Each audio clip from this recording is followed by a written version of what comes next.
trend is rethinking post-purchase retention. This is really around how building a strong customer relationship is absolutely essential, especially in times where consumers don't have as high purchasing power, where they're tightening their purse strings a little bit more, where things are getting more expensive. It's important to make sure that when they are spending, that they're spending with your brand. In terms of optimizing supply chain, what we've found effective is just analyzing the data, right? So where are most returns coming from? What regions are there? And where can we consolidate those returns into things like return hubs?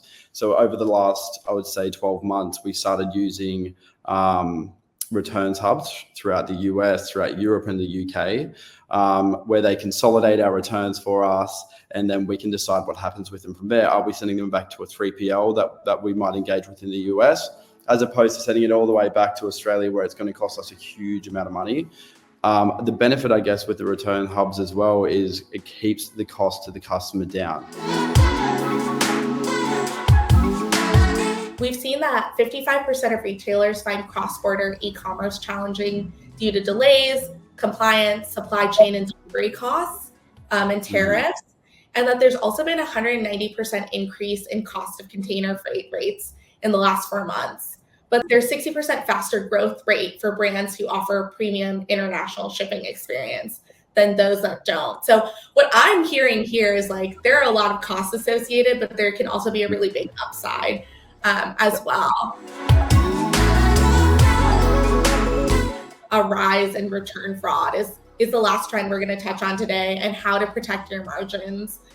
In fact, in our recent study, we saw that 40% of Australian shoppers confess to some sort of policy abuse or complicity in policy abuse. A big part of our strategy, I think, is making sure that the return process is easy for those customers. We never want to make things hard for our wonderful customers who send back everything nicely, just to fight off the customers who maybe don't have the best intentions when returning an item. But we do really look into the data, whether that's, the amazing charts and everything we can get from Loop directly. And our returns team sits in-house. They process and do all QC, which is a little bit different. But talking with them to understand what they're seeing, what customers are saying, what the raw data from Loop is telling us, and really knowing what's going on in our returns.